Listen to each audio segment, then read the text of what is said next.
under Emergency Executive Order 299 from the Mayor of the City of New York. I am Gregory Lewis. I am counsel to Brooklyn Borough President Antonio Reynoso, designated to chair the Borough Board meetings under a September 21st, 2022 order. Ms. Stevenson, will you please call the roll? And Thank Happy you. New Year to everyone again. Happy New Year, everyone. I'll now call the roll. Community Board 1. Community Board 2. Community Board 3. Community Board 4. Present in lieu of Robert Camacho.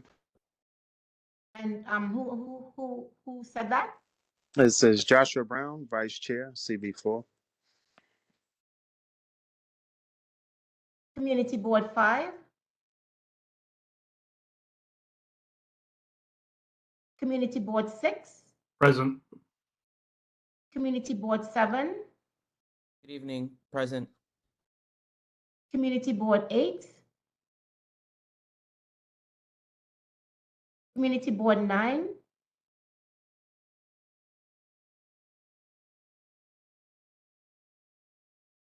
Fred, that's you. Hi, Fred. Is everybody hearing me? Okay, Fred, I think you're on mute. That's what it is. And I had a long speech too. CB9 chair, present. Okay, thank you. Community Board 10. Marie Kapitanakis, Community Board 10 Chair, present. Community Board 11. Manuel present. Community Board 13. Jeff Sanoff, First Vice Chair, Community Board 13, and also my colleague Zanir Ahmed, Second Vice Chair.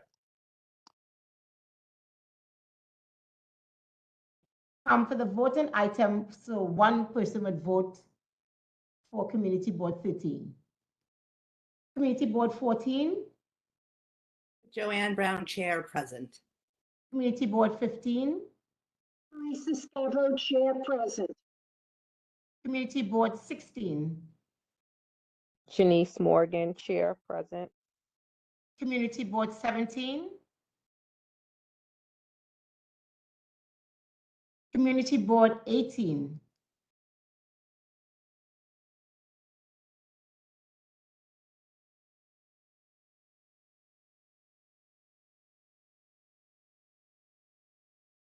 Council District 33.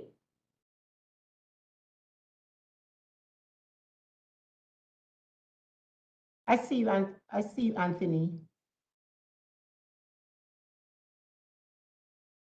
Council District 34.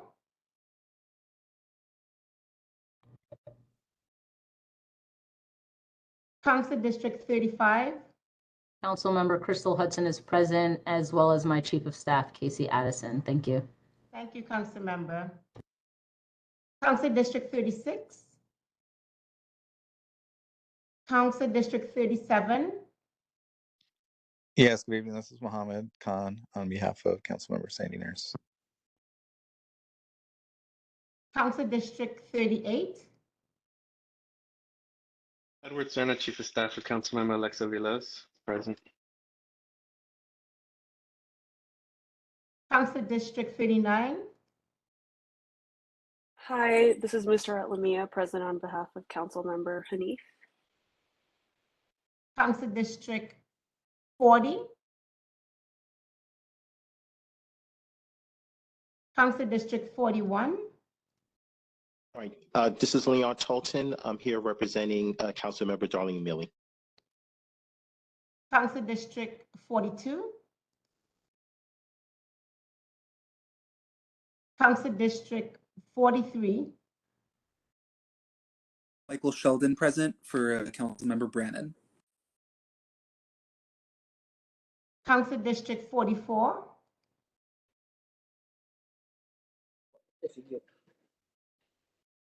Did I hear something? Council District 44? Okay, Council District 45. Sabrina Districts representing Councilmember Farah Lewis for District 45. Council District 46.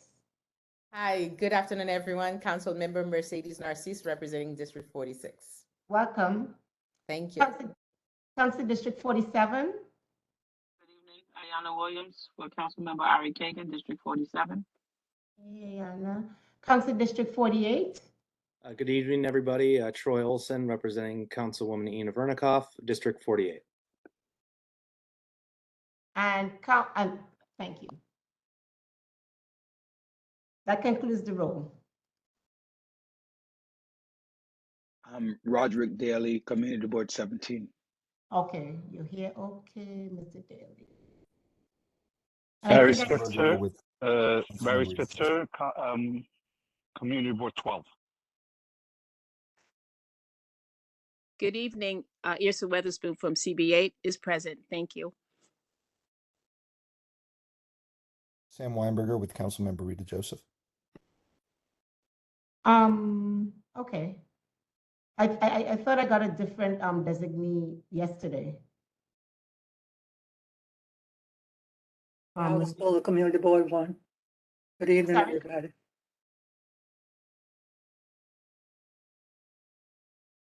Okay. 14. Thank you very much, Stevenson. Five. We have a quorum, Chair. Thank you.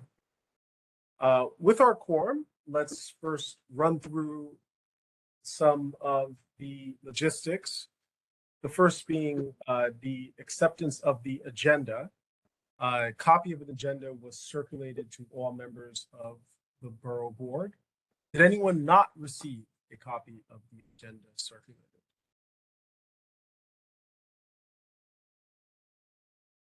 This is Leon Tolton for Councilmember Millie. No, I did not. Okay, let's get you a copy of that right now, if I can. Anyone else? Councilman, anyone else not receive a copy of it? Could the copy be sent to Sabrina for District 45? Would you please repeat that? Sorry, I didn't hear. Could a copy be sent to Sabrina for District 45?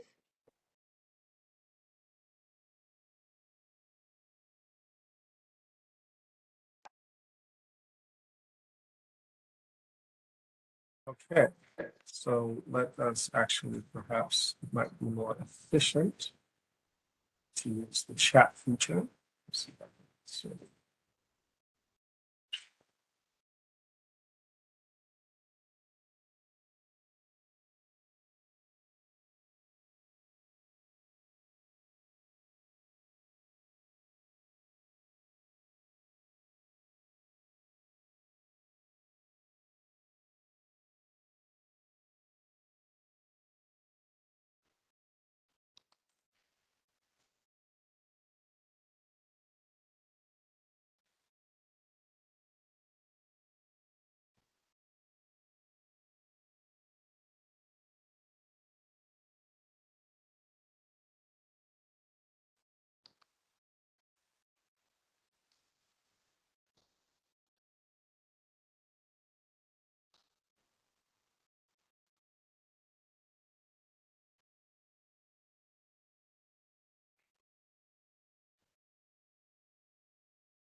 Okay, just circulated it to those who indicated that they did not have a copy of the agenda.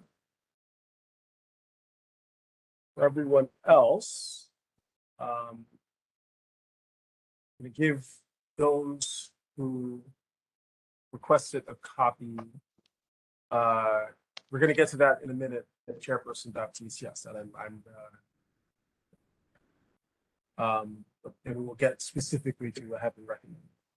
For those who requested, are there any objections to adopting the agenda so circulated? Objections? Hearing no objections, they are received.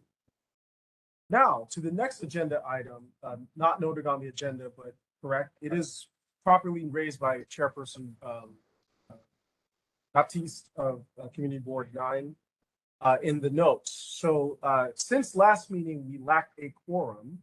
One of the items to do is also to adopt the minutes of the November meeting that was on the agenda to be adopted in December, but since we lacked a quorum, we could not do that.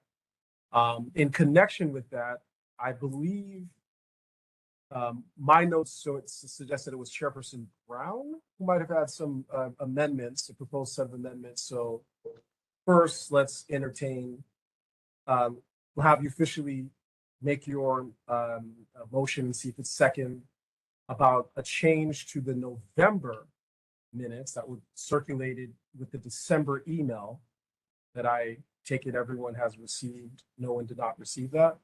And then we'll deal with that. So first, I believe there was a proposal for a motion to change the November 2012 Brooklyn Borough Board minutes. What's that motion? And we'll see if it's second. I brought up a correction at the December meeting, which was just to clarify under attendance, my affiliation was missing. So it just listed my name and not Community Board 14. Thank you. Perfect. All right. Any objections to changing the November 2022 minutes to add the affiliation of Chairperson Brown of Community Board 14, to add that affiliation? Hearing no objections, the minutes are changed to add the affiliation as amended right now. Any objections to adopting November 2020, the minutes of the November 2022 Borough Board meeting circulated with the December meeting? Any objections there? Hearing no objections, the minutes for the November 2022 meeting are as amended, as requested by Chairperson Brown. They are adopted. Now on to the December 2022 Borough Board meeting minutes that were circulated with the email for this meeting. Any objections to adopting the December 2022 Brooklyn Borough Board minutes?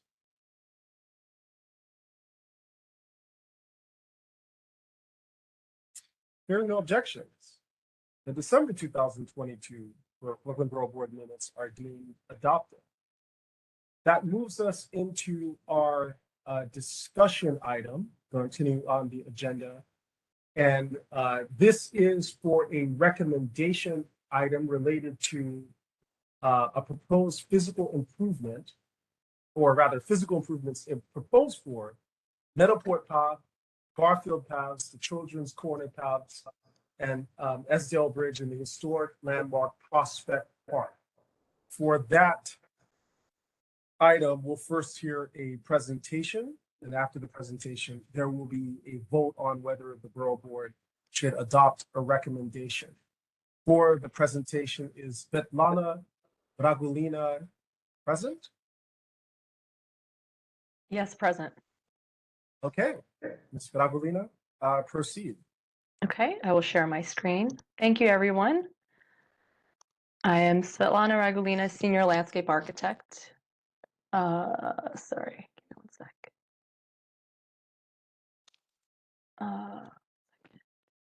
Senior Landscape Architect with the Prospect Park Alliance.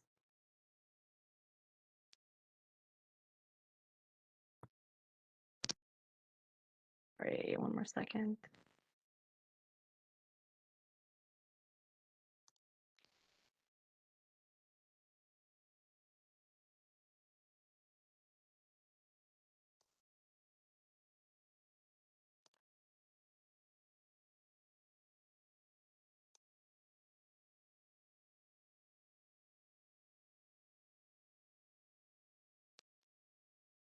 Okay, here we go.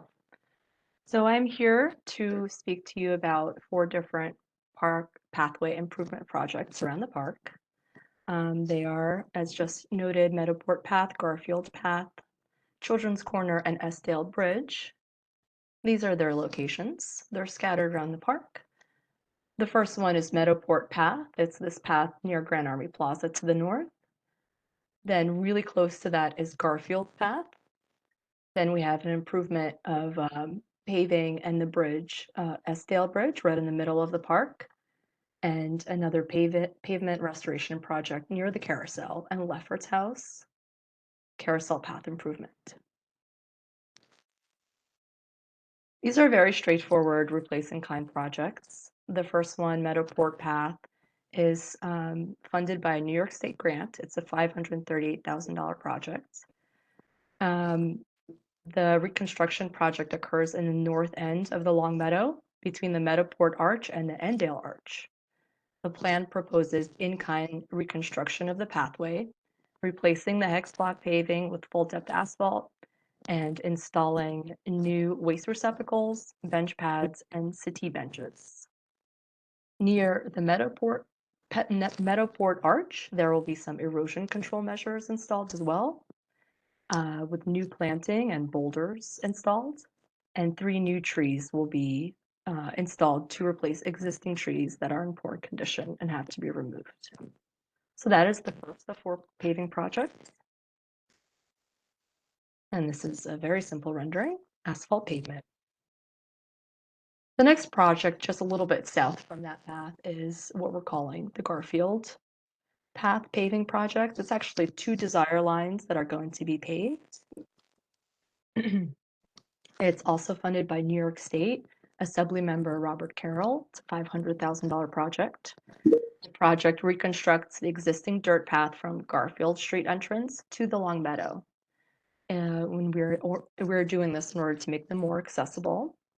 The proposed design regrades and replaces the dirt path with asphalt paving. It will reconstruct a portion of the West Drive just to make the curbs flush with those desire lines, which will be paved. And it will install a steel handrail along the path between West Drive and Garfield Street entrance in order to meet ADA accessibility code. A couple new bioswales to collect stormwater will be placed and installed at the downhill of each of these paths. The rendering on the right is the smaller of the 2 paths. Here you see the asphalt paved, the handrail. And this is the longer path that will also be paved. The views showing you the Long Meadow. The third project is another paving project found by the carousel and also Lefferts House. It is a participatory budgeting project, City Council District 39, in the amount of $425,000. The plan proposes in-kind replacement of a portion of the Children's Corner pathway and also the installation of a new accessible water fountain with a bottle filler to replace a broken water fountain that's currently there. New full-depth asphalt paving and bluestone pavers will replace in kind the existing damaged paving. The existing benches will be reset and utilities of removed existing fountain will be paved over. And here you see at the rendering, new asphalt paving, and then a new bluestone band that actually surrounds the carousel building. This is the last project of the 4. It's Estdale Bridge. It's another participatory budgeting project, Council District 39, in the amount of $500,000. The proposed bridge restoration project is located in the area of the ravine east of the picnic house and north of Dog Beach, right along the Long Meadow. The restoration includes replacing the existing temporary fence with a new constructed rustic wood railing, very similar to the image on the right, not exactly that. We haven't completely worked out the details, but it will match the aesthetic, the layout, and the intent of the original box design. And the design also incorporates bollards into the surrounding landscape and replaces their deteriorated wood deck boards with new boards. And that is it for the R4 projects. Thank you.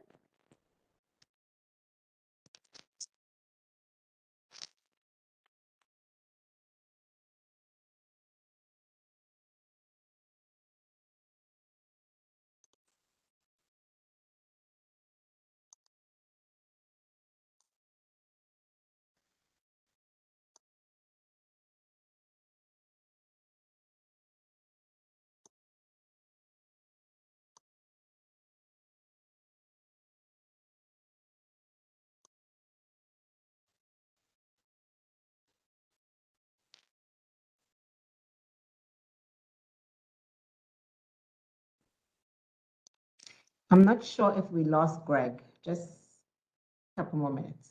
Sorry. Apologies. Thank you so much for that presentation. Slight technical issue. Questions on the presentation? Questions from Ms. Radagolina from the Prospect Park Alliance.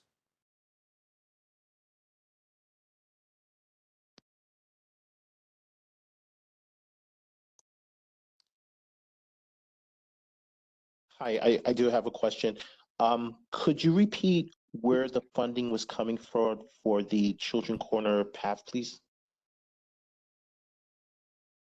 Children's Corner Path was, I believe, District 39 participatory budgeting.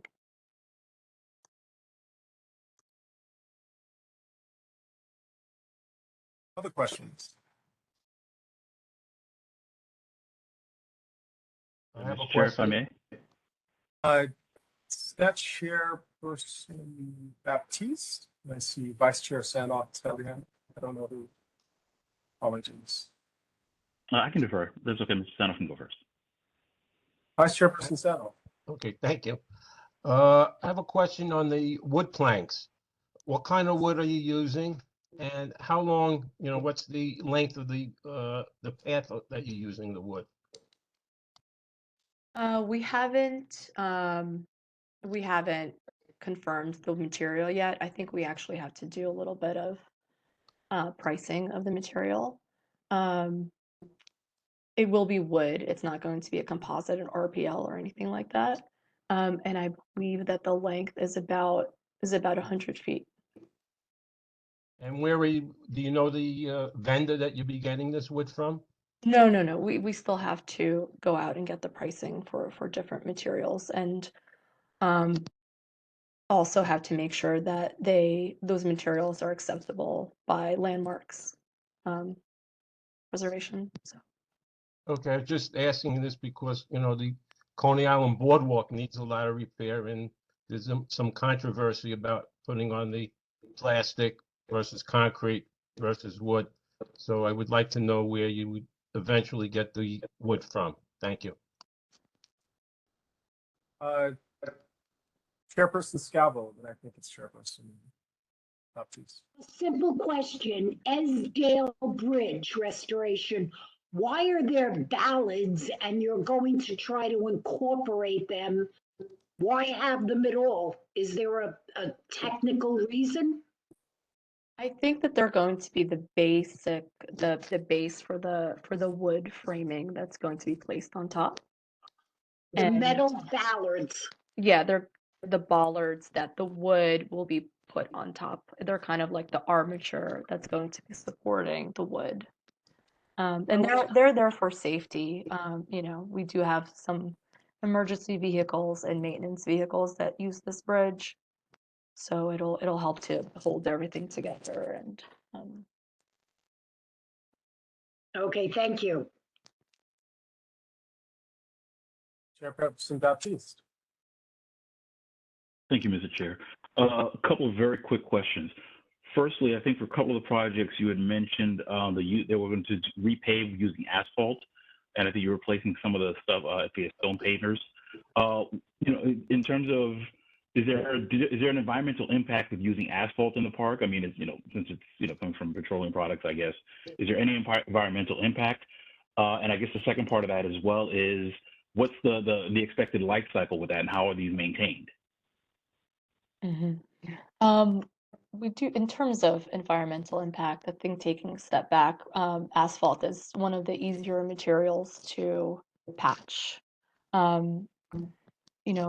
do think the concrete is more environmentally heavy. Also in our asphalt, we do use a lot of recycled material from other projects.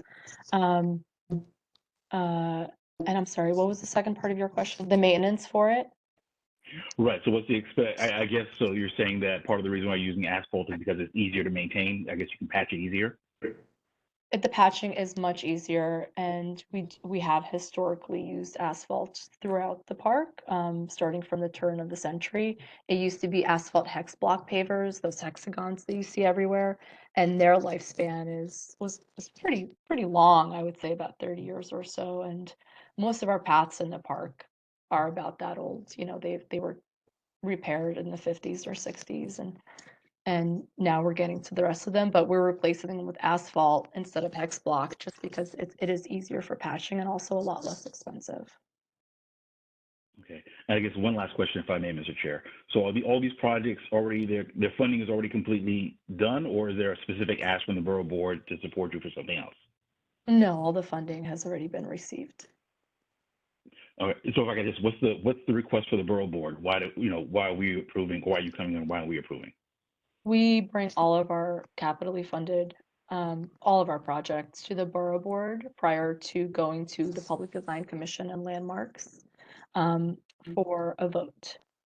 That is, we don't go to each community board that's around the park. We go to the Borough Board.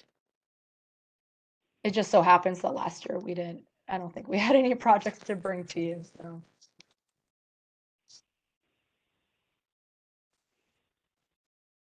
Thank you. Other questions?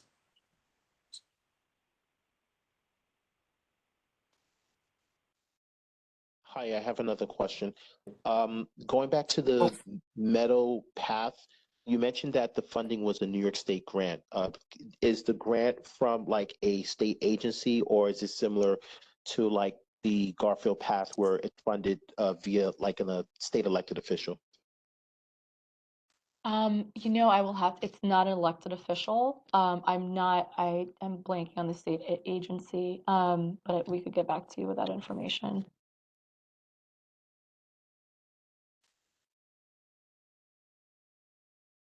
The Alliance is always applying to a variety of grants from the state, and some of them are environmental grants, and I kind of have a feeling this one might be that. Chairperson Brown. Thank you. Thank you for that presentation. Can you describe what the settees look like that will be placed around? I think you mentioned 2 areas are getting settees. And just overall, is there going to be a loss of seating? I know that you're replacing some benches. Are you replacing them with what style? Thank you. The benches are the settees that are found throughout the park. They have a metal frame, and then there's wood slats on the back end at the seat. And they have the armrests as well. They're about 8 feet long. At Meadowport Path, it's the same benches that are there. They will just be new that are being replaced. And I think we are adding 1 or 2 more if we find. I think we're going to find space for them, so we'll be able to add 1 or 2 more along that stretch. And those are called Central Park settees. Thank you. Any other questions from anyone who's not yet had a chance to ask a question before we continue on with round 2? I do see Reverend Baptiste has a round 2 question. But everyone who has not yet had an opportunity to ask a question.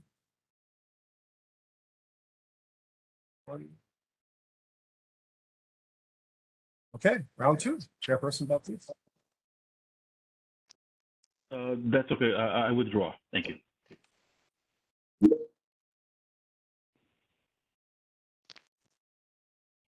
Any other questions from anyone else?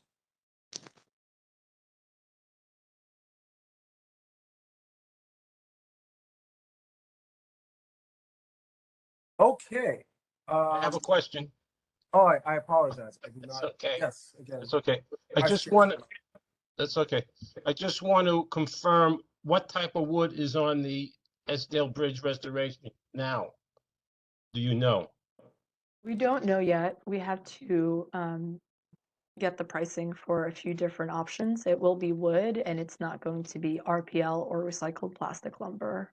No, I'm saying the wood that exists there now. Do you know Oh, what that type of exists wood? there now. Yes. I think it's oak. Oh, okay. Thank you very much. Sorry about that. You're welcome.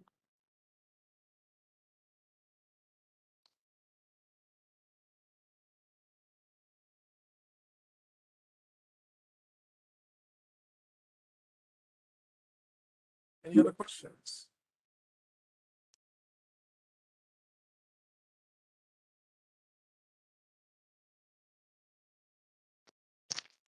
Okay, hearing none, we'll move on to discussion.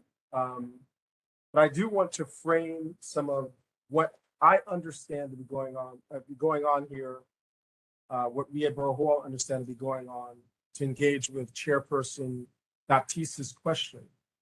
As far as we can tell, the reason why this is before the Borough Board is because of Section 85, subsection B, subsection 6 of the Charter that says the Borough Board shall review and make recommendations with respect to applications and proposals of public agencies and private entities for the use, development, or improvement of land located in more than one district.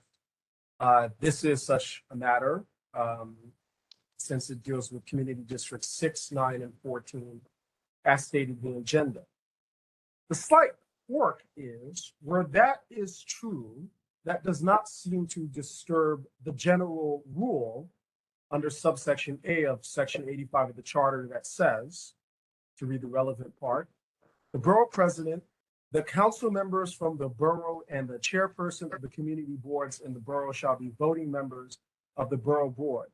But a member from the community board shall vote only on issues that directly affect the community district represented by such member.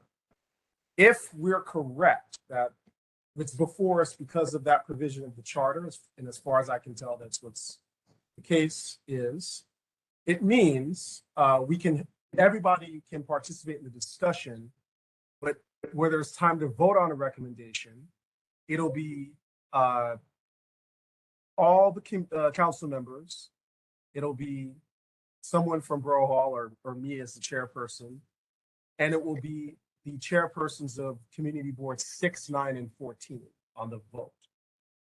So it's going to be pretty important, what I'm opening up for discussion, is for other community boards that are not within the space of folks who could vote. This is your time to weigh in before we call the vote. It'll be a roll call vote of 6, 9, 14, all the council members. We'll see if we have to vote here at Borough Hall. Traditionally, under the Roberts rules that we're sort of following, the chairperson does not vote unless it's required. So that will be how we will proceed on voting on the recommendation, based on what we understand to be the reason why it's before us. That makes it very important for the other community districts to weigh in, the other chairs to weigh in during this discussion.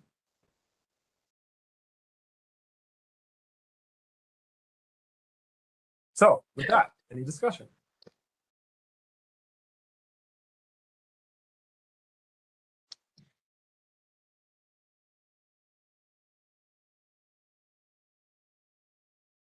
Chairperson Baptiste. Who else could it be? Just on behalf of, I don't have a specific objection with any of the improvements. I think if they improve the park, I think it just makes our whole lives better in Brooklyn. I guess the only unreadiness I would have about the proposal, and it's not even about the proposal itself, is the process in terms of, I think that, a lot of these change, well, I'm not sure, maybe, if I'm misunderstanding, I'm not sure if there was a public process in terms of understanding if there were improvements being made, or if there's any public input to this. There was a process that we were supposed to be a part of with respect to that. So that's the only thing I would probably like a little bit more clarity on. But otherwise, I think this improves the park. So from that respect, I don't have an issue with that on behalf of CB9. Mr. Aguilino, would you like to answer that point? You can't or don't want to, but I just want to sort of direct that to you about a publicly engaged process. Sure. Well, just to reiterate that 2 of the projects were participatory budgeting projects. The Esdale Bridge restoration and the Carousel Path improvements. Garfield Path, I think there was also a really big community engagement process. I think a lot of people that use those dirt trails, desire lines that go into the Long Meadow have been asking for that to be paved for a really long time. And I don't know if you've been to Meadowport Path. I mean, these are all projects, paving projects, just like many areas of the park that are just in a lot of disrepair. And so I do think that we hear things from the community over and over again about getting basic pavement done, even though they're not, the most exciting work, but we do use capital money for that. And so we have heard from the community that they wanted these things to get done. And so that's happening, which is good. I hope that answers your question. Yeah, I mean, from that perspective, but even if it's participatory budgeting, that's not necessarily something that comes to the boards. It might be initiated by people in the boards or perhaps even in a board, but it's not something that necessarily the boards or the community board to be privy to. That's the only point I have. And with regards to that, if we're going to be, there's going to be an investment in terms of public funds to improve the areas. That's why I say that it's something that it's preferred if there's that public input to say, okay, well, as opposed to fixing things, do we rethink the space in that sense? But that's neither here nor there. I mean, I think that, what's been proposed is good, and I think it improves the park. So from that perspective, I think, we're aligned and we're in support. Chairperson Kapajanakis. Thank you.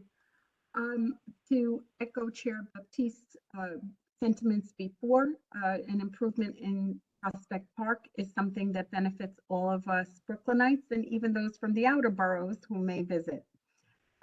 But one thing that I had a question about that I did not hear, perhaps you can just clarify for me. I did not get the specific time frame, and I did not hear whether simultaneously or whether they're done in different steps, because as this will be getting done over time, we want to ensure that our communities are able to enjoy the parks.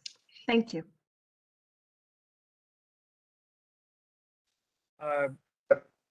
Stragolina. Yes, thank you. I'm happy to respond to that. They are simultaneously in design right now. One of the first steps for agency approval is the Borough Board, then we go to the Public Design Commission on landmarks because this is a landmark property. Afterwards, we have about half a year for construction documents, and it goes through Parks legal review, which will bring us to the bidding for the construction bidding for these projects by next spring or summer. So hopefully construction will then begin in the fall of 2024. Thank you so much for that clarification.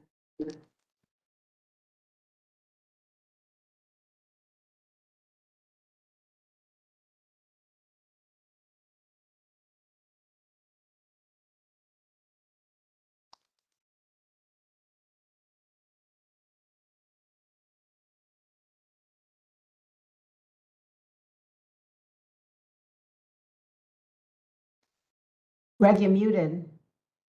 Chair. Sorry, any other discussion points? Thank you.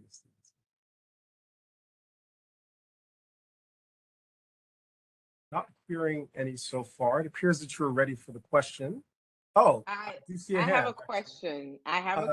Councilmember Narcisse, yes, please. Yeah, since I will be voting, right? For council member, right?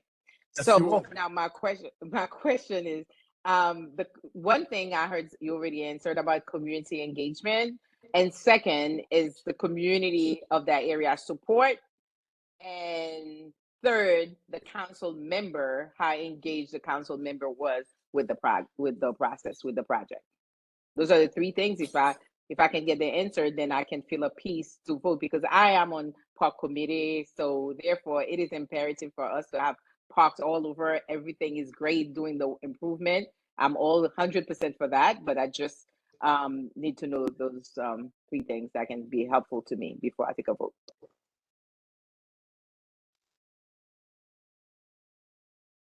I will try to answer that to the best of my ability. I am not our external communications liaison. Unfortunately, she wasn't able to make it tonight, Deborah Kirshner. So I will definitely follow up with those specific questions addressed to her right after this. All I can say is that we have a community committee, which is where we invite members from the community and from various districts and also various clubs around the park that really utilize the park a lot. They're called the Community Committee, and they come to have a meeting with our president and our external relations liaison once a month. And that is where we showcase our projects, talk about the funding, talk about planning for the future, talk about needs, safety needs, things that have happened in the park, and that is done on a monthly basis. And that is our number one way of, I think, addressing the different groups around the park.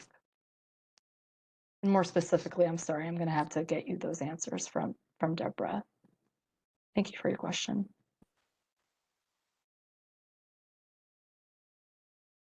Other discussion points?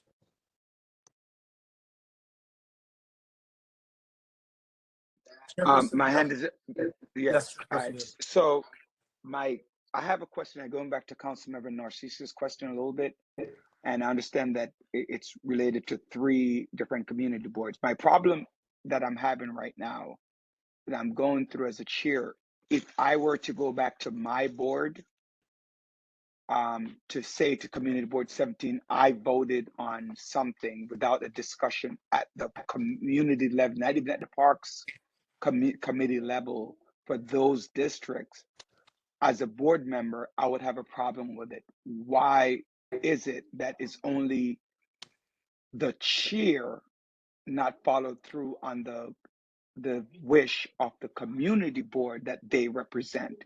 Why is it only a chair's decision?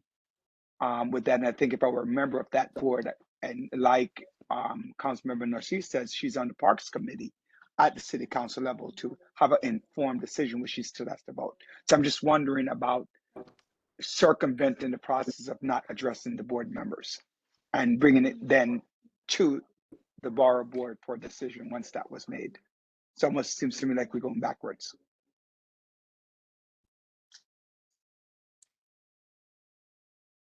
Thank you for that, Chairperson Daly. Ms. Addison. Hi, I actually don't have a question, but I do just have a comment, just to help out the Parks Department a little bit. I work in council. No, I'm sorry.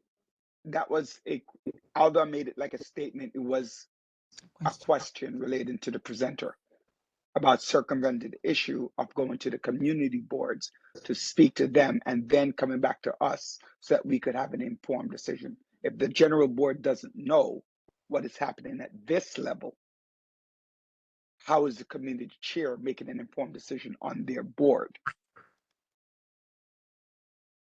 So though I made it like a statement, it is a question to be asked. If that is a question for the Alliance, I can relate that question to our external communications for your question.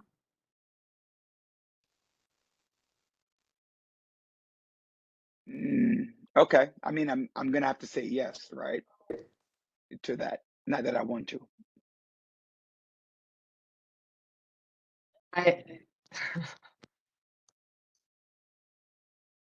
Sorry, Gregory, can I lend my voice a little bit now? Is that okay? My name is Casey Addison. I'm Chief of Staff to Councilmember Crystal Hudson's office. The participatory budget process was not in our district, but I just wanted to kind of like echo some sentiments. It is a very arduous process. There's a lot of community engagement that happens. Most of the projects that are presented, the community itself chooses. So I imagine that there was a lot of community buy-in in the things that the Parks Department is presenting today. And so, just having gone through that process myself in previous roles, I know, how much legwork it is into doing. And so if these projects, ultimately got the most votes in the district and the council member decided to, put their discretionary funding towards it, it provides us a good reason to believe that the community supports it, the local council member supports it, and that's why it's gone through this process. So just wanted to share that to help us all in thinking through this together. Yeah, if I may, the participatory budget, I do understand. It has to go through all the process, but not all of the projects are participatory budget coming from. Am I clear? So the participatory budget, we know the city council member is the one that have to initiate it, and the people have to get engaged to pass it. But and about the project, that is not through the participatory budget. That's my question. Thank you.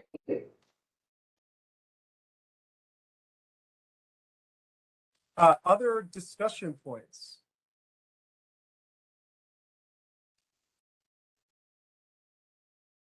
Chairperson Brown. Thank you very much.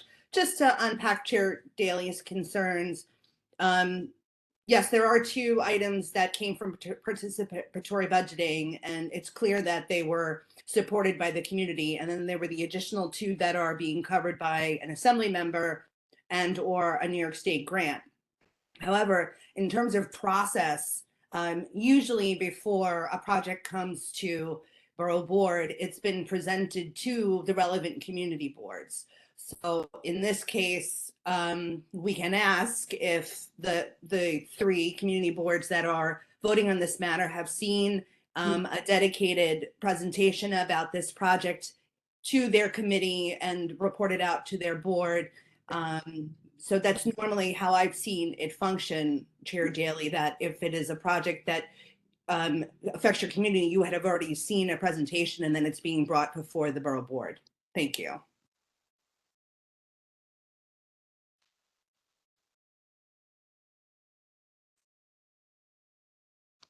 Other discussion points? Anyone else for discussion?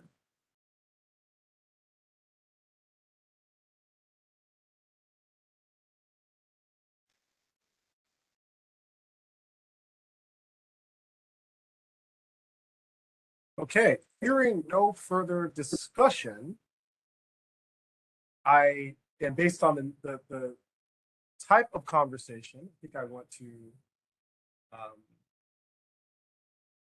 see if anybody wants to make a motion before I call the question.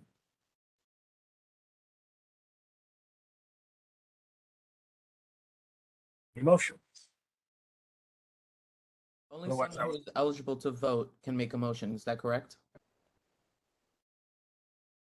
That is correct, yes. On this matter, it would be a member of community board 6, 9, or 14, or council member, or me. Any of those individuals can make a motion. Am I allowed to make a motion on behalf of Councilmember Hanif?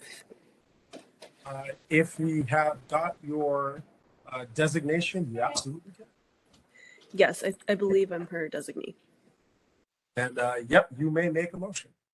Okay, I move.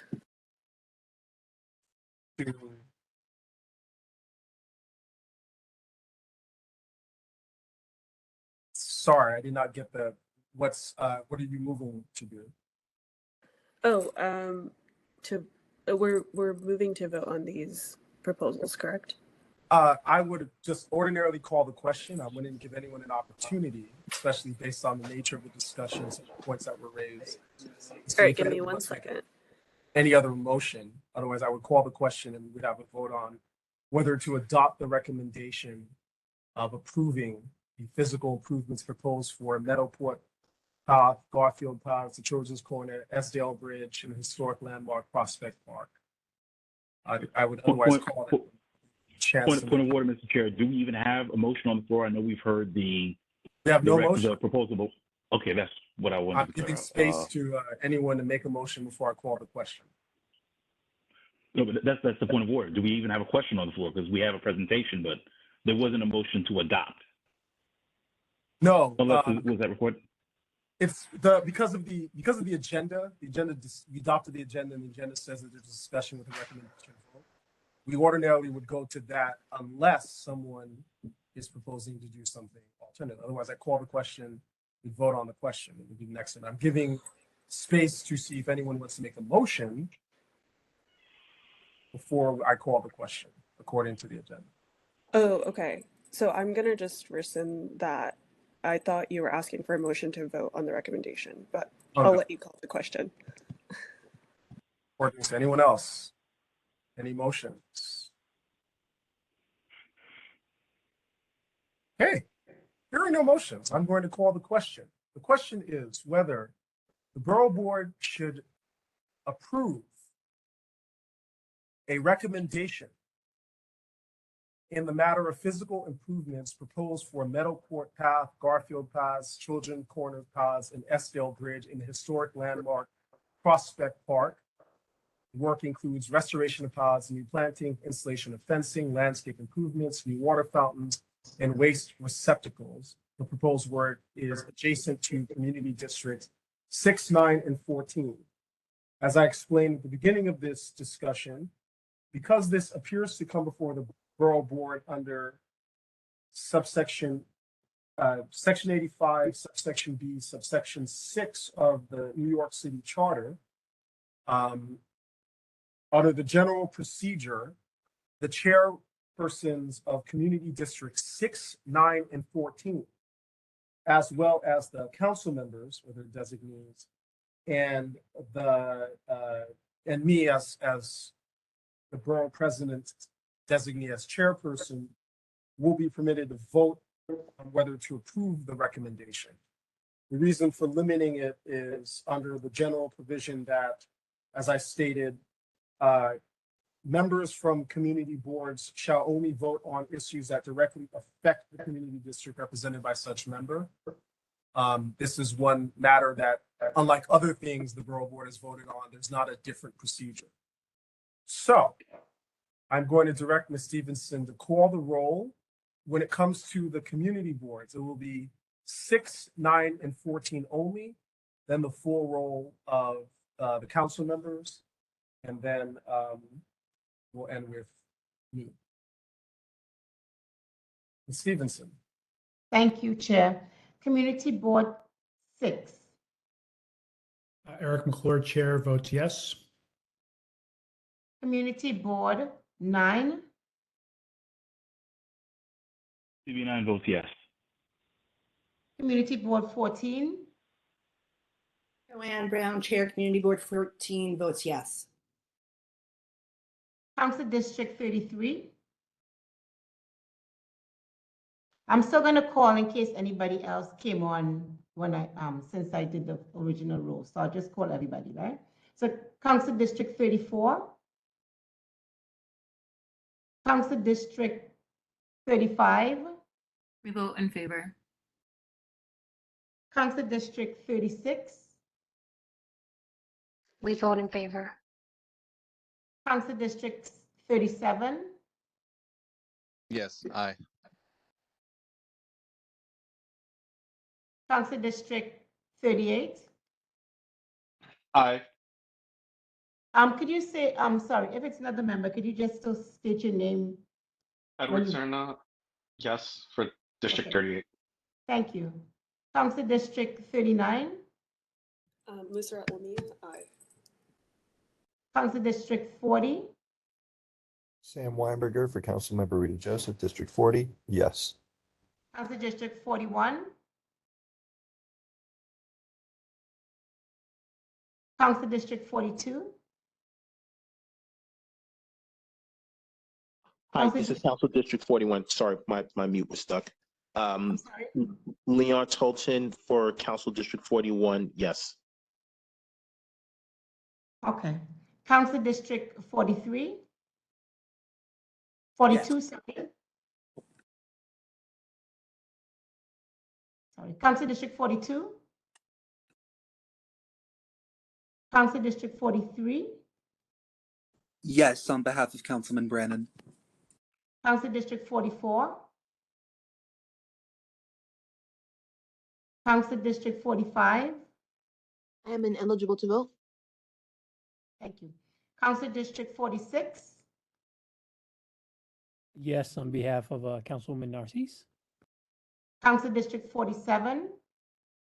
Yes, on behalf of Councilmember Ari Kagan. Council District 48. Yes, on behalf of Councilwoman Ina Vernikoff. Thank you.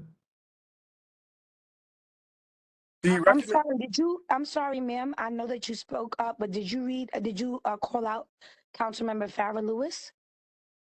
I said Council District 45. Yes, I'm Ruth Guillaume. I'm here on behalf of Councilmember Farah Lewis. Okay. I don't have you as the designee, as the official designee. I also don't have the Rep Leon as an official designee. So if you're not listed as the official designee per the designee forms that we keep sending out, then you're eligible to vote. Understood. Okay, so I'm gonna.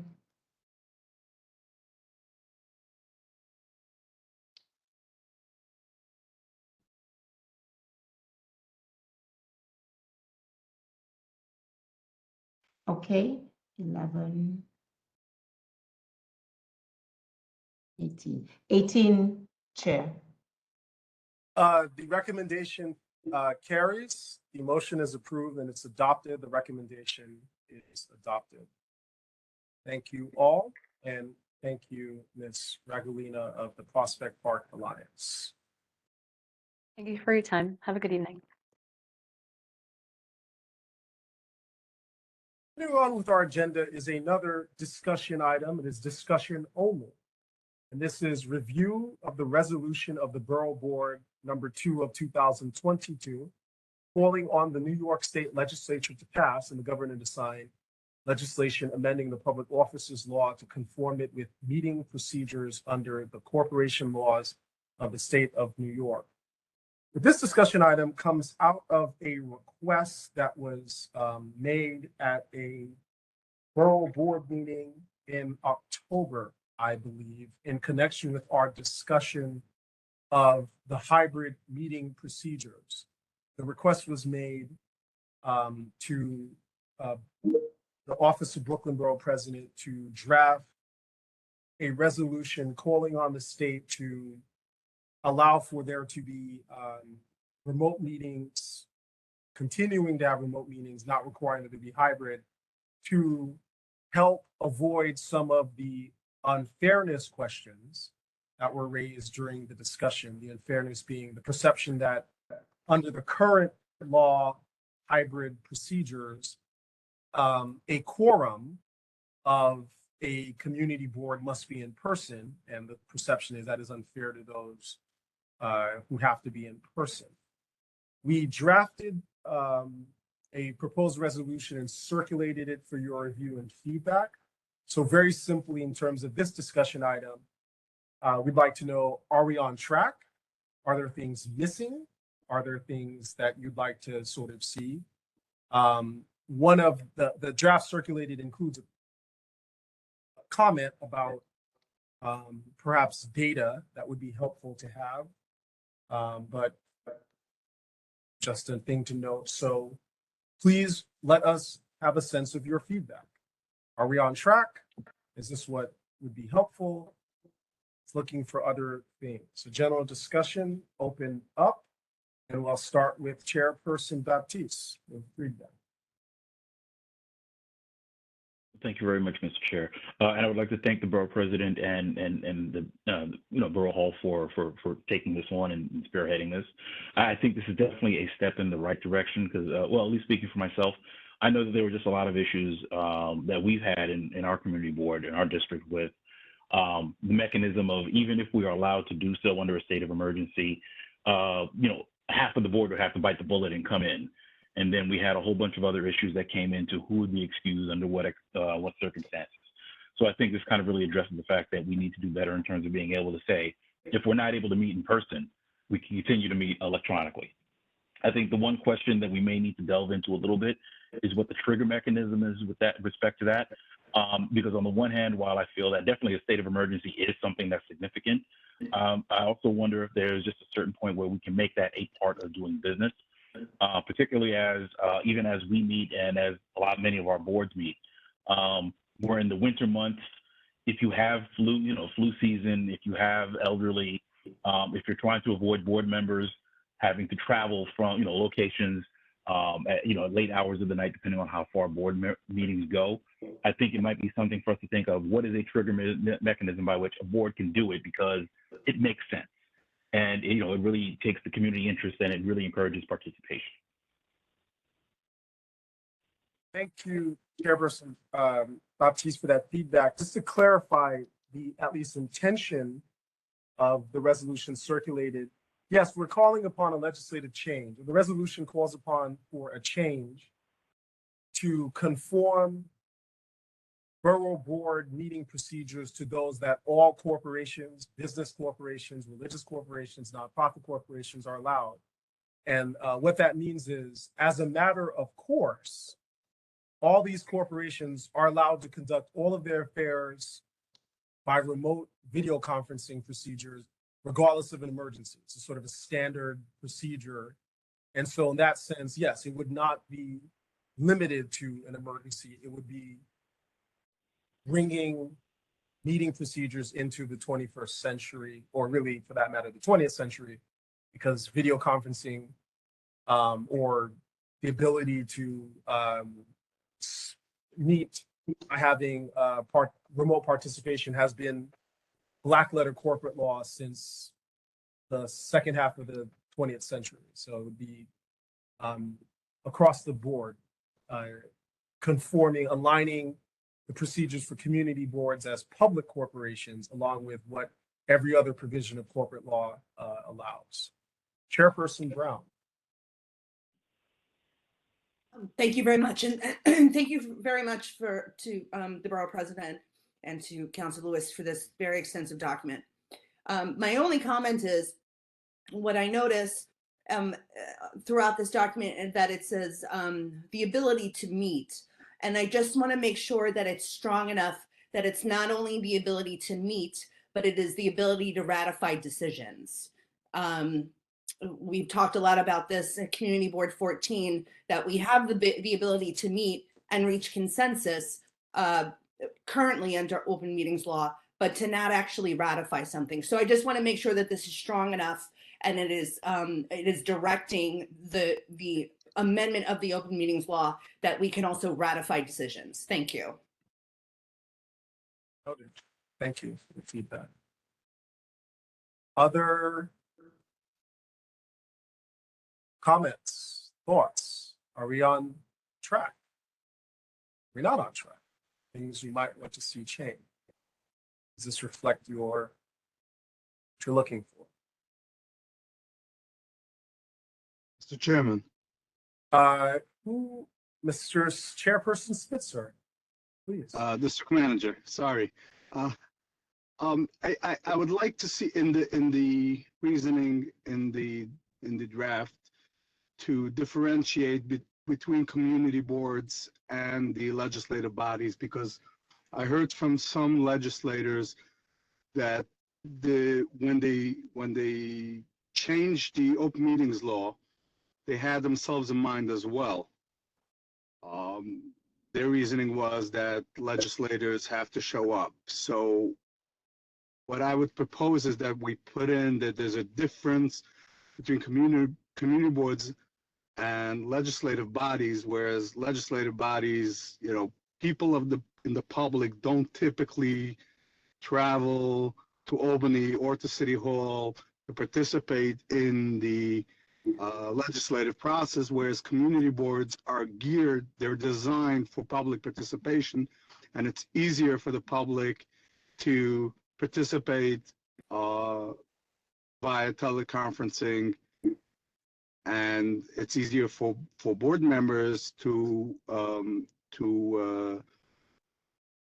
participate via teleconferencing, and there's a difference between the legislative bodies and community boards.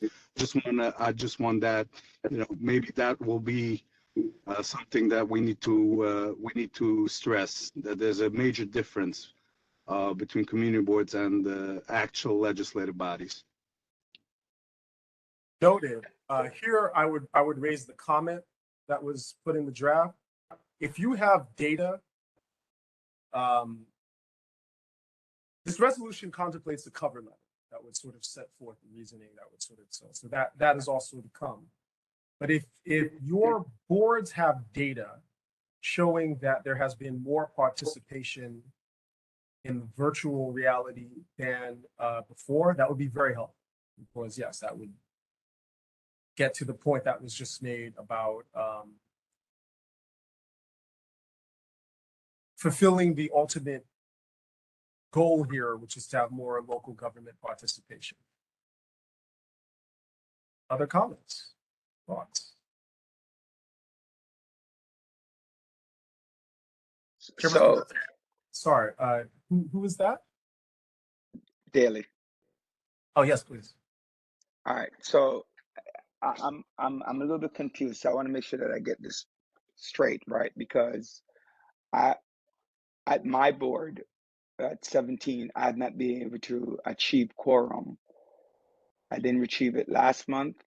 I think I've only been able to achieve quorum twice. One when it was virtual, a hybrid, and I think one other time when we had the minimum of 23 members. So I just want to be clear. If we were to vote on this resolution, I could then go back and say, we need to have a hybrid meeting. We can have a hybrid meeting, notwithstanding someone that we have to have the mandatory amount in person, right? So it doesn't matter if the person is virtual or in person, quorum can be reached. I want to be clear. And how soon would this process go into action? That's my first question. The second question that I have is that I have observed that there is a significant amount of issues when you do the hybrid meetings. People can't get on, people are speaking out of turn, people don't get on time, there's no camera, a number of issues along with the ability to monitor what is happening when you're doing the hybrid. How do you think those things will be addressed within the resolution as well? So those are my two questions. Thank you, Chairperson Daly. To the first question, yes, the intention is to allow virtual meetings as just a matter of course. As I said, consistent with the practice that all corporate bodies, other corporate bodies, again, in distinction to the legislature, the practice that they engage in. If you have a nonprofit, nonprofits meet, their boards meet, can meet remotely. Business corporations boards certainly meet remotely. Religious corporations boards can meet remotely. Basically, every type of corporation other than what public corporations, what municipalities and their bodies are the only exceptions to sort of make that a line. To how soon, this resolution is requesting that the state of New York pass this legislation. So it's going to clearly require a pressure campaign. The next step would be to reach out to electeds in state government to sort of push for them, right? Because the open meetings law is the only thing that can authorize this. It has to come from Albany. So that's the next step, but this would be to inaugurate a pressure campaign. To your question number two, the general sense of etiquette or how people are behaving in the era of virtual meetings, I would imagine that is something we would have to, if we win the campaign, we're going to have to come back and talk about, because that's the sort of a broader, governance question, really, about how to have people engage with virtual meetings. Is a problem that is across the entire virtual workplace, but of course there are solutions to that. But I think that would be something somewhat apart from the request that the law change to give the option.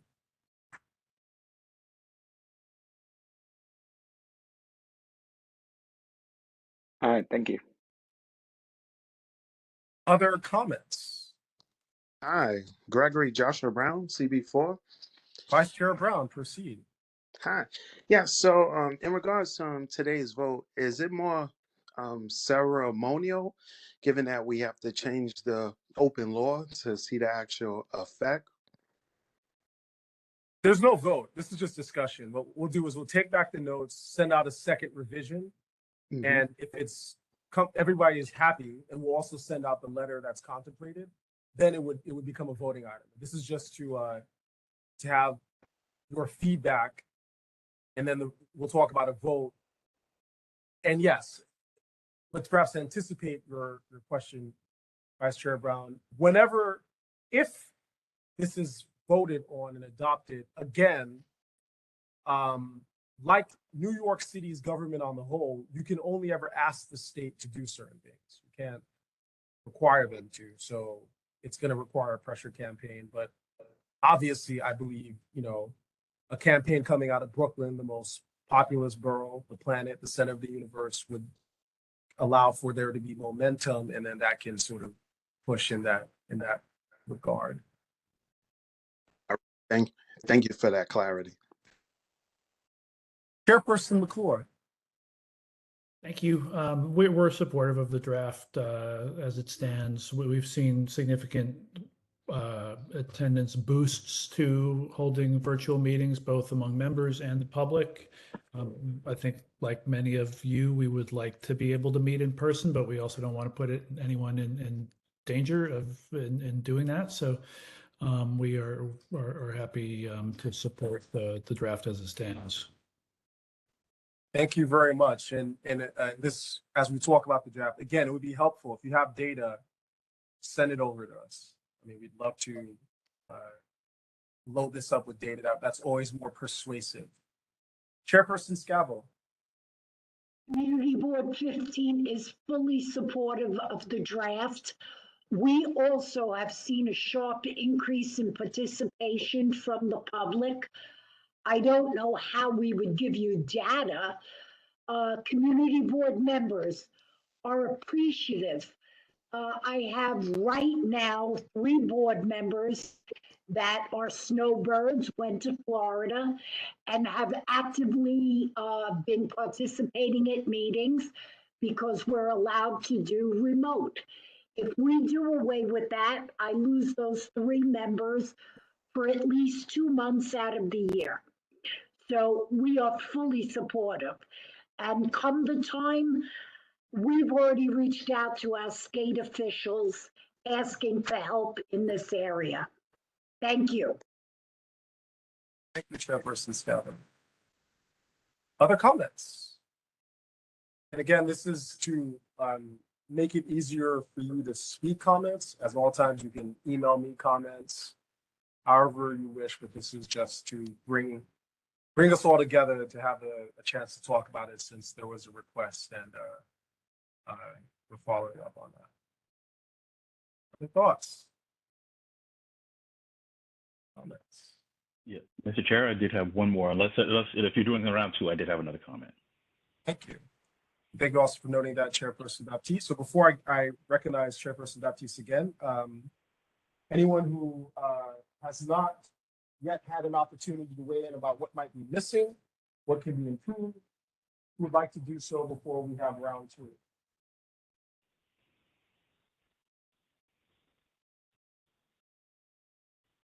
Oh, that is immensely helpful. Thank you. Wow. It's immensely helpful. Noting what is in the chat, immensely helpful. Thank you.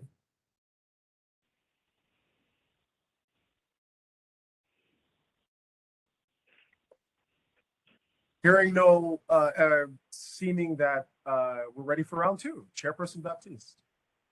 Thank you very much. And very quickly, yeah, so definitely we're very excited about the prospect of being able to continue remote. But I would offer something we can consider, and if it's not workable, that's fine. But I do think that we've also seen that it's possible to kind of live in both worlds, where we've had hybrid meetings where we are able to meet in person. I think that there's something to be said for that, being able to build those connections and be in person. But to the point, I even seen some hearings that were done at Borough Hall where we were able to have an electronic component where people could still go virtually, and we could combine the best of both worlds in certain circumstances. So if it's possible to build in something about hybrid, and specifically with hybrid in terms of making sure that there's funding that's provided to city agencies to support that as well. So that way we can have screens, we can have microphones, we can have the appropriate AV to support that as well. But I think if we're going to go in, let's go in and let's talk about working as a 21st century city government. That Chairperson Baptiste, we will note that. Circulate it further.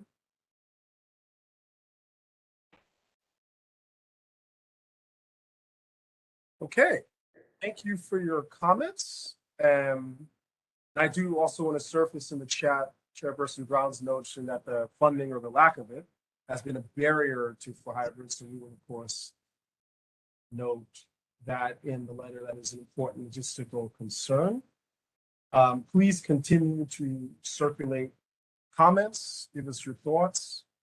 We will work on revising it, and we will circulate a second round for further review, further comments for at a later meeting. Okay, now to continue on with the agenda, let's begin with Borough Board updates.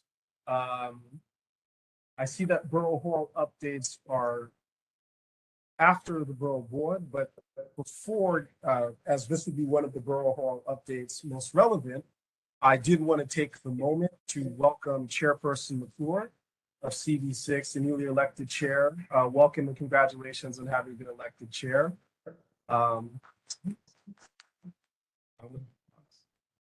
Thank you. Glad to join the club here. All right, Borough Board updates. These are updates from the community boards or the council members' offices as we go around, different to new business. I note that distinction because I'm aware of at least one new business item that is to be raised. I just want to flag that we're talking about updates, things that are going on that you'd like Borough Board members to be aware of.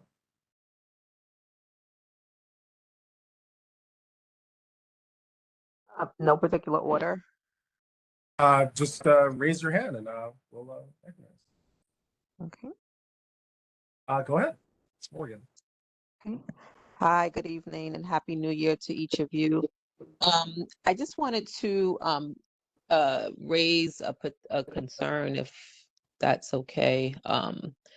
CB16 has recently received a new installation of city bikes in our community. We've also been presented with a plan to install car share. And so I know that this is being rolled out all across the city, but as I've seen the rollouts happen in my neighborhood, I have a lot of concerns about the placement of city bikes. And so I wanted to bring this here to the larger board because there's been articles, there's been, folks who I've seen post and say things about their concerns with city bikes. And so I'm really interested in knowing if others across the borough are having similar concerns. I've seen bikes installed in front of like private properties. I think that the installation doesn't take into consideration if like an elderly person may live in a house, if they may require ambulance service or what's the other one? The accessoride. And so I think that the process for installing these bikes should be a little bit more thoughtful. Sometimes they're installed in the street when the curb actually or the sidewalk is actually not large enough to support the station and still leave more than enough room for pedestrians to walk the street or people to pass on with strollers and things like that. So I'm just really curious if other people have that type of concern, and if so, maybe there's something we can unite and say to the city and Department of Transportation concerning how they've been rolling these out. Thank you very much, Ms. Morgan, for noting that. For going on to other members, anyone sharing that concern, sort of see if there are any more comments that are germane to the point raised.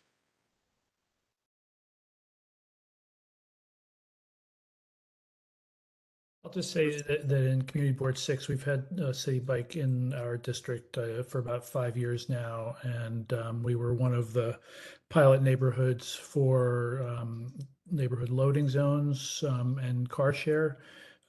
Typically, I think this is probably the case across the city. There was a lot of uproar about it when each of them first rolled out, and that very, very quickly died down.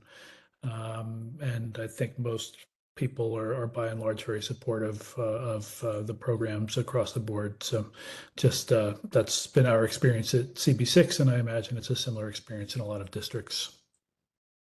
Thank you.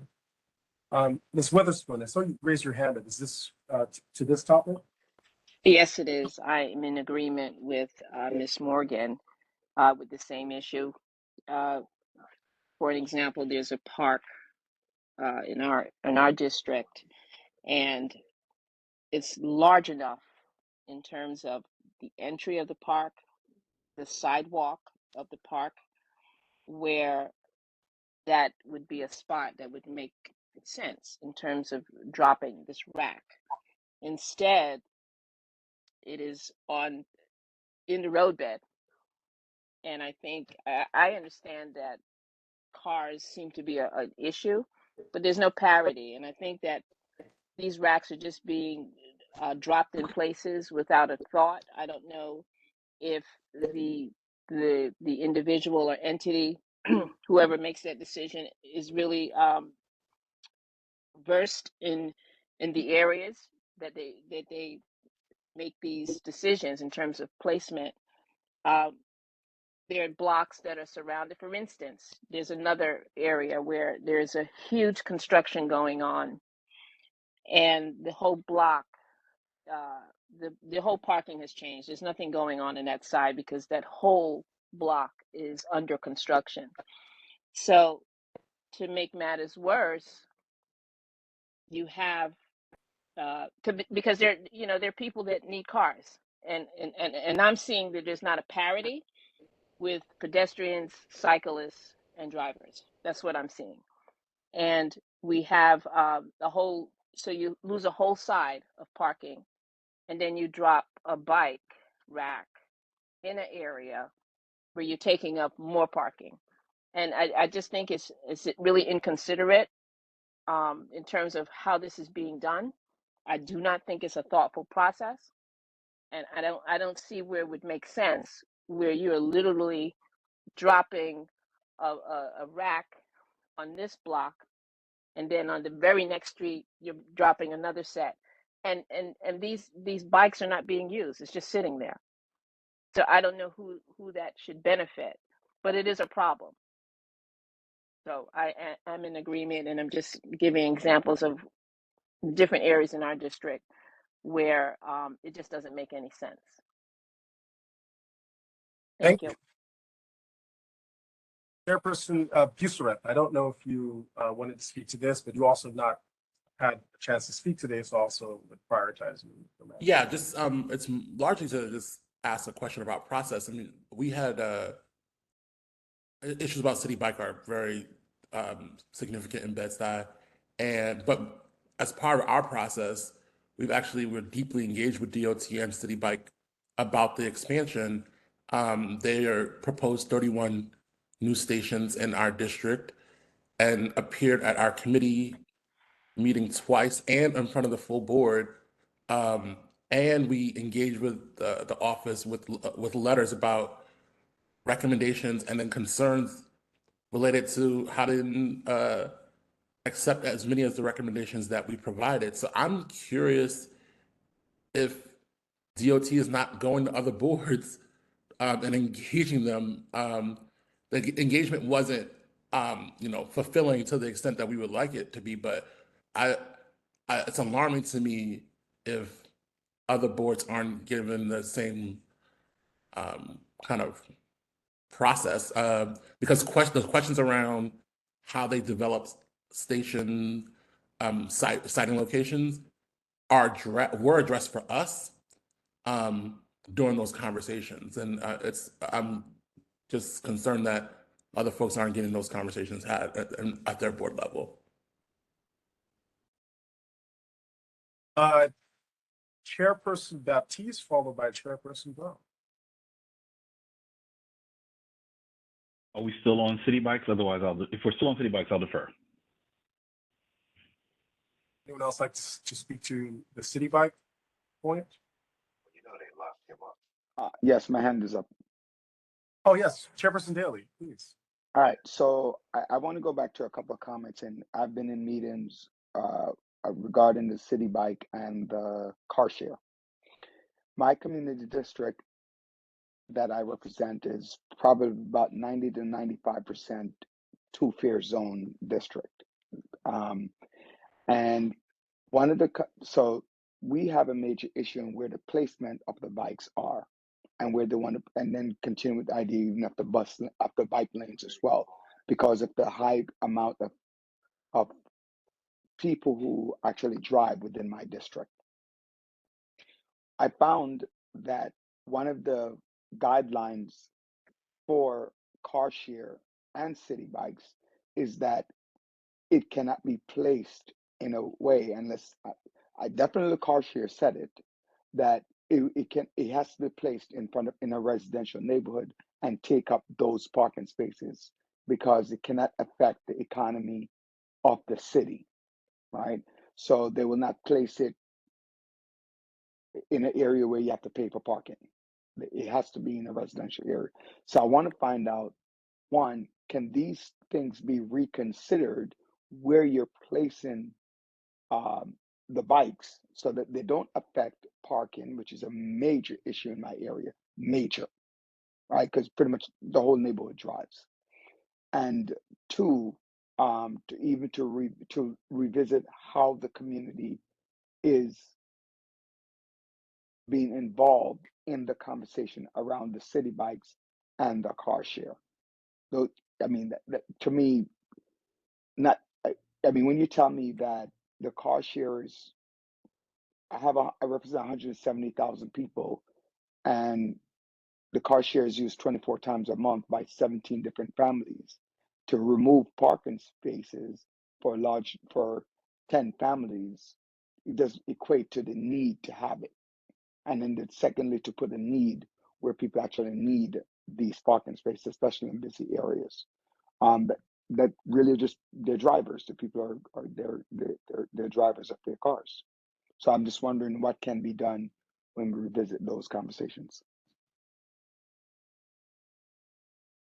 So, Daly, it appears to us from this that outreach on the city bike issue will be important topic for a future meeting.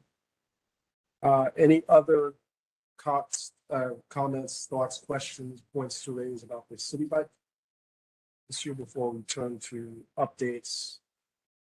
Turn to Chairperson Baptiste for his updates from CB9, Chairperson Brown for updates from CB14.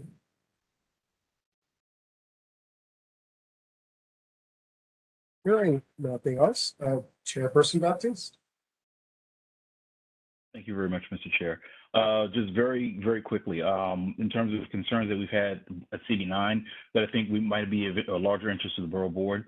So recently, I think there have been a number of announcements regarding the City of Yes, and there's some text amendments that are being contemplated. I believe the Department of City Planning, a number of agencies have actually done some changes with regards to the way they're doing permitting and things of that nature. But I think that there's a number of proposals that are coming down the pipe that might be significant in terms of the way development happens in the city. So I think it might be something if we could actually request the city planning or the appropriate agency actually come before the borough board, just to kind of give us all heads up in terms of what's going on and what the process is going to look like. So that way we can all be on the same page and we can all look at it. Because I think these changes will affect all of us to some degree or another. Along those same lines, I think that, between the bus network redesign that's happening, and I know that we're looking specifically at a B41 bus, conversation that's happening as well. That's going to be something that I think is definitely of interest to the borough board because that affects that entire corridor. So, CV9, we are looking at having a town hall, just so that way, at least within the district, we can really understand what the needs are from the different segments between the residents on the corridor, the merchants, to just kind of get a feeling in terms of where the pain points are, or what are the things that we would look for to come out of there, or what the things that we would not want to see in a redesign of the corridor, at least, from the CV9 perspective and big picture as well. But I just wanted to put that out in terms of things that are coming down the pipe that I think as a board, we should probably be keeping an eye on and getting agencies to come and give us briefings, at least in terms of what's going on and what timing is. Thank you. Chairperson Brown. So funny you bring that up, Chair Baptiste. Thank you. And I'd be willing to talk about a joint town hall between CB14 and CB9 about the Flatbush bus route. What I wanted to notify you all is that CB14 Transportation Committee is having a meeting on Thursday, January 5th at 6:30. This meeting, we will be receiving a presentation from the New York City Department of Transportation about their preliminary proposal to install bus lanes on Flatbush Avenue. So if your district overlays Flatbush Avenue at any of these points, it might be good to see presentations from the contiguous areas as they go from community board to community board, so we can see what this network looks like. That's all for an update. I did have a question regarding the latest CEQR training for community boards, specifically the one for ULURP. There is a notation under one of the slides for best practices. It says to meet with an applicant prior to certification if possible.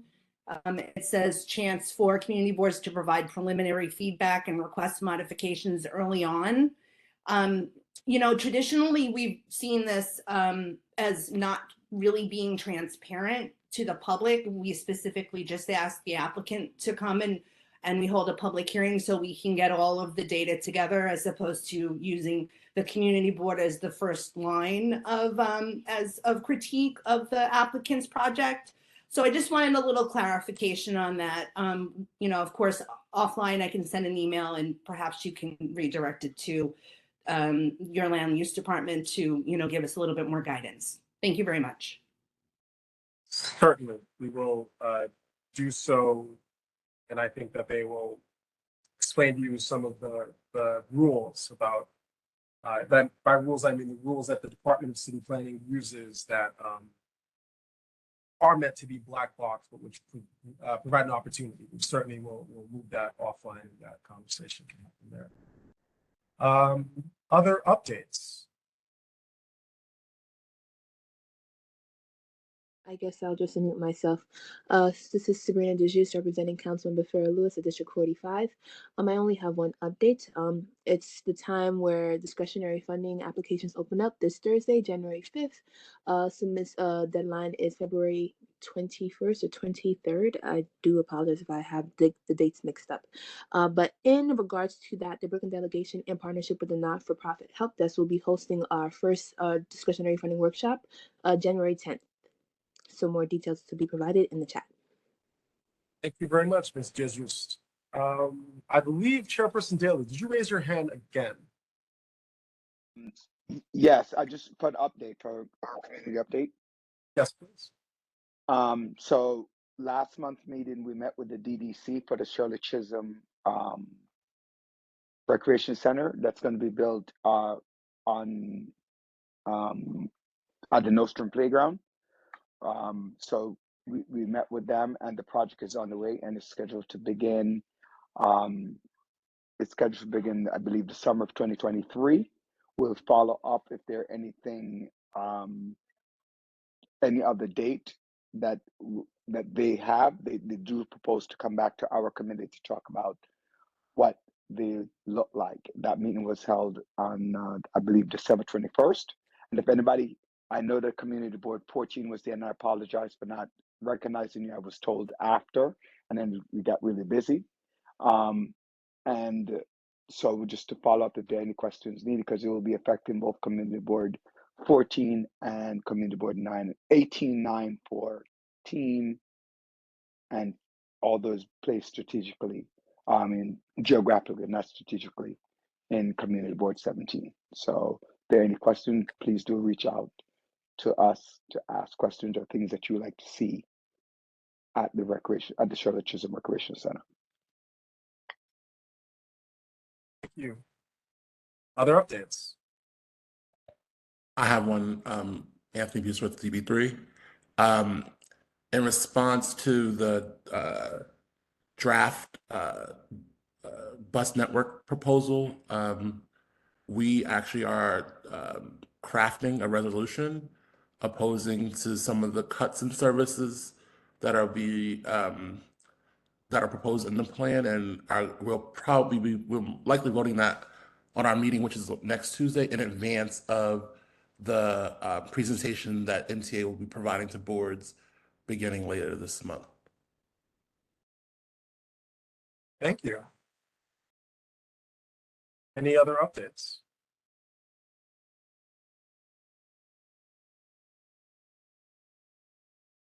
Hearing, apologies. Hello? Yes. Oh, okay. Hi. I thought nobody could hear me. Okay, so the only update that I have on behalf of Councilmember Mealy is that we will be holding our bi-weekly food distribution event tomorrow in front of our office. It's going to be from 11 a.m. to 1 p.m. And our office is located at 400 Rockaway Avenue. So this is a free event. So we hold it every first and third Wednesday of the month. And what we distribute is we distribute produce, which is fresh fruits and vegetables, and also canned goods and starch, specifically like rice.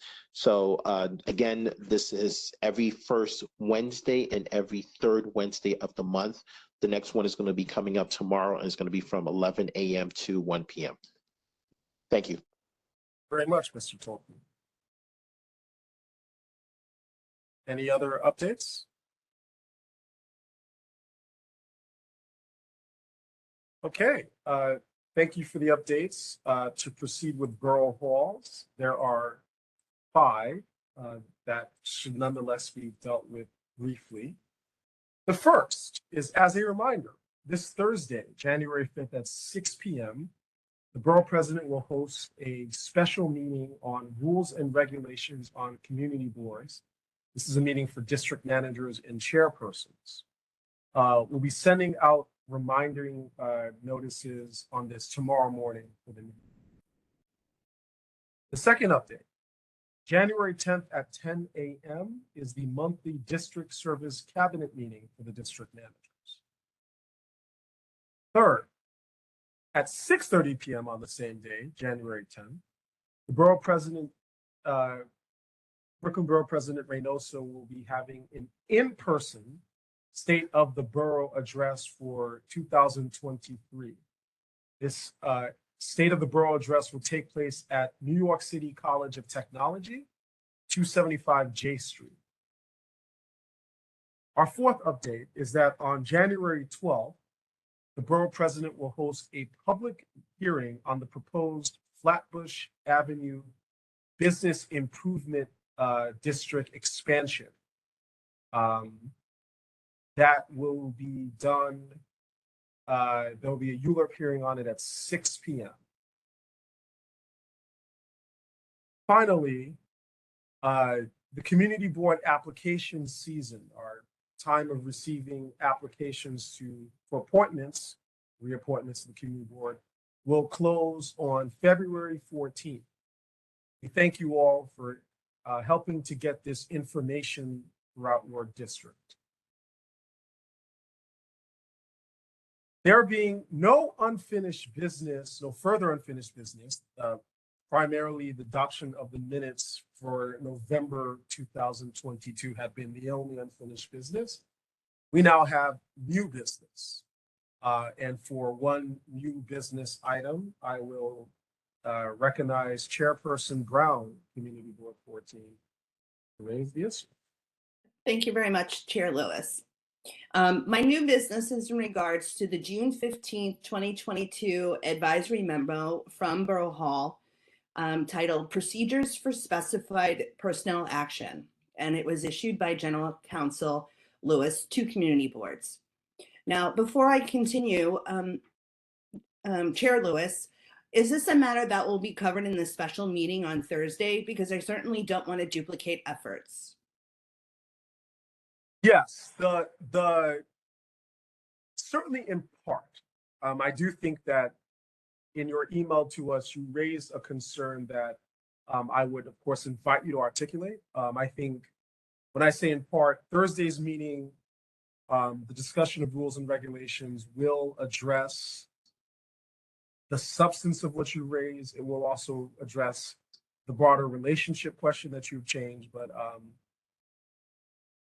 I would certainly invite you. I understand about duplicating efforts, but perhaps it makes sense, of course, to articulate this and to have those views registered ahead of Thursday's meeting. Okay, thank you very much. So if you don't remember what the substance of the memo was, aside from O&B approving a personnel action request, Borough Hall has issued a memo that there are additional steps in which the chair, the community board, and the district manager must take when hiring, when changing a title, when increasing or decreasing a salary or hourly wage of a community board employee. Last year in July, I did bring up to this board that there were some issues with O&B having an overreach with regards to documentation that they were requesting for a PAR that we were working for one of our community coordinators. And from there, we drafted a letter that was circulated through all of the community boards. 12 of the 18 Brooklyn community boards signed on this letter, and it was sent to Council Lewis, who responded by sending it to City Law, which was our request.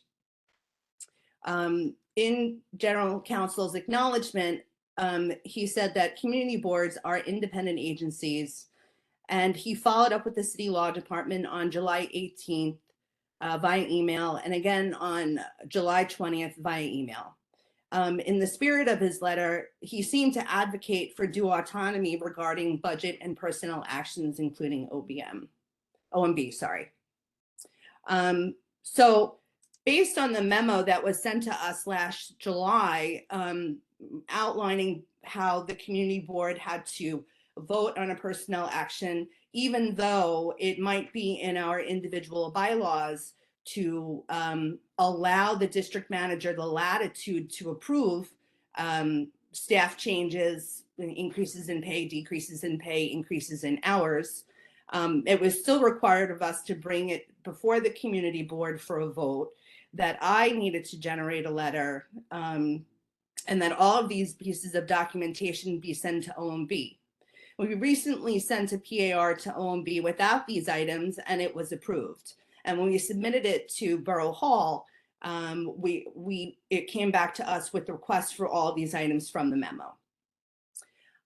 So that being said, I understand that under the current practice, the Office of the Borough President processes human resources paperwork for Brooklyn community boards and are audited for compliance with such. But it seems that the letter that went to City Law Department and the current requirements of community boards to follow to get a PAR passed are sort of incongruent. So I guess my first question is for Council Lewis. Did you ever receive a response from City Law regarding your letter? The answer, Chairperson Brown, is no. And what I'm trying to do here, where is it? I'm trying to share with you my screen about the email dialogue. Is this it? Yeah, here we go. The last bit of the email dialogue. So last on December 2nd, I checked back in with the law department, Steve Golden. The last substantive response I got from them was on August 18th, where they said, we're discussing internally and working on a response. We'll get back to you as soon as possible. I followed up again in December. I have not heard back. So no is the answer. Wanted to sort of be transparent about where we left off. Okay, thank you very much. I appreciate that. So I bring this before the Borough Board, and I do apologize. It is late and it is new business, but I just wanted to foster a discussion because specifically, and I talk anecdotally about my experience because right now we only have one other person in our office besides our district manager because we're still searching for a new candidate to fill an open vacancy.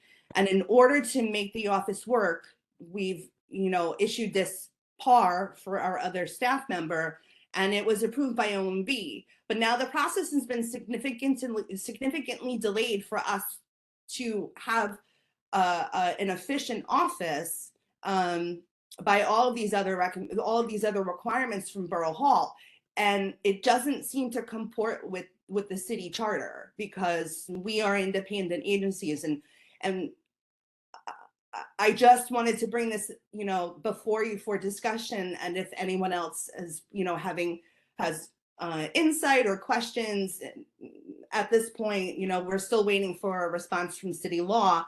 But in our letter that was signed by 12 of the 18 community boards, it was, up until there is a response, that, we're just going to continue to function the way that we have been, especially that, my board has agreed to our bylaws that say that the district manager is responsible and will approve PARs for staff members. The only person that we need to go beyond that for is the district manager, where it falls upon me and the board and the executive committee, excuse me. So I'm just bringing this to your attention, and I'm open for discussion. And again, we can talk about this again on Thursday if you'd like. Thank you very much for the floor. I appreciate it.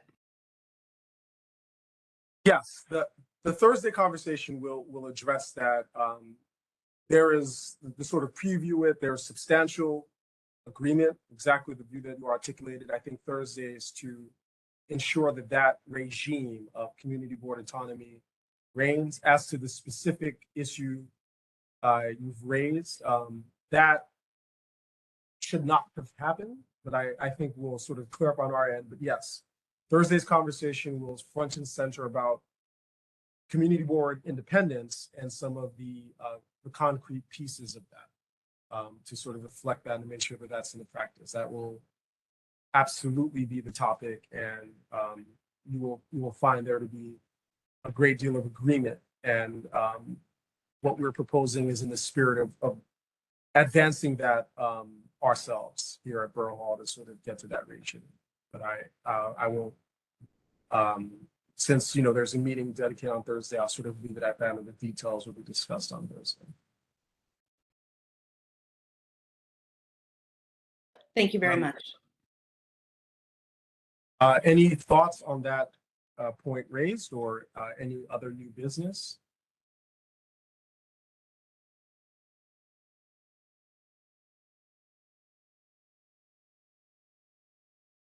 Further thoughts or other new business? Yeah, I'm sorry. Person Daly, yes. Yes.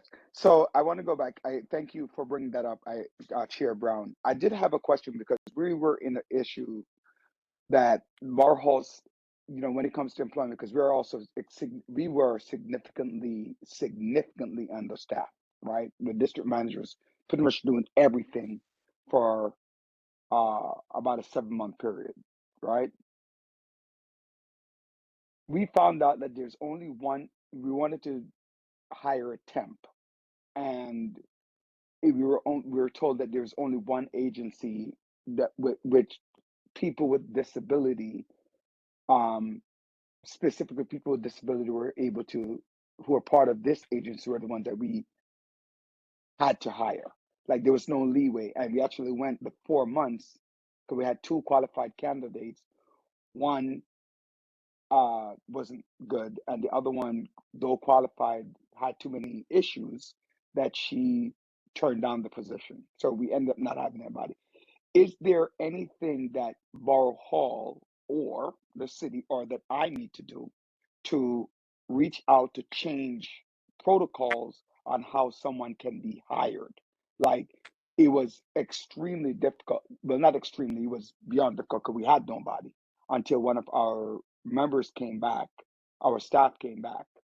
We're still down 2 staff members and still in the process of trying to get those things situated. Is there anything that can be done to facilitate hiring to avoid the length of time that is placed upon us and the agency to get people hired to do things tomorrow? I mean, literally, I'm asking, is there a way to cut through the red tape and expedite process and change the process as well? Changing, expediting the process, making sure that it works for independent boards is front and center of Thursday's conversation. I said it's Borough Hall, the Brooklyn Borough President Reynoso has made it an absolute priority to ensure that the boards are sufficiently resourced to do the job of local government. That is front and center of Thursday's conversation. Those details all relate to addressing all of those things that we have observed in our year in office. So we will absolutely, those details will be on the table for Thursday's discussion.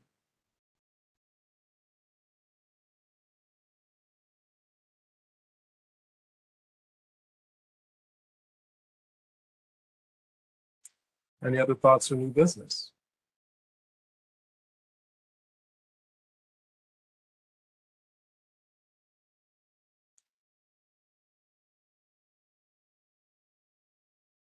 Right.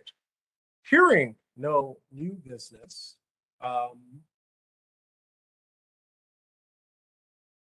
two things to note to once again reinforce this. For many of you, I actually hope to see all of you, though I understand with the updates, some other boards may be engaged, or at least the district managers or the chairs, to see you at our meeting on Thursday to talk about what the Brooklyn Borough President's Office is doing in terms of rules and regulations to reflect this independence and ensure that community boards can function as resource independent, co-equal city agencies. If I do not see you then, nor at the ULURP hearing, we next meet on Tuesday, February 7th, 2023. The business of this January 2023 Brooklyn Borough Board meeting having been completed, though, to answer your question, Chairperson Daley, is at 6 p.m. on Thursday. 6 p.m. You'll be getting a reminder notice tomorrow in your email. At 6 p.m. With that clarification, all the business of this January 2023 Brooklyn Borough Board meeting having been completed, we are adjourned until Tuesday, February 7, 2023 at 6 p.m. Once again, unless something dramatically changes, we can expect on WebEx under our hybrid protocol. Until then, if I do not see you otherwise, be well and have a good evening. Bye.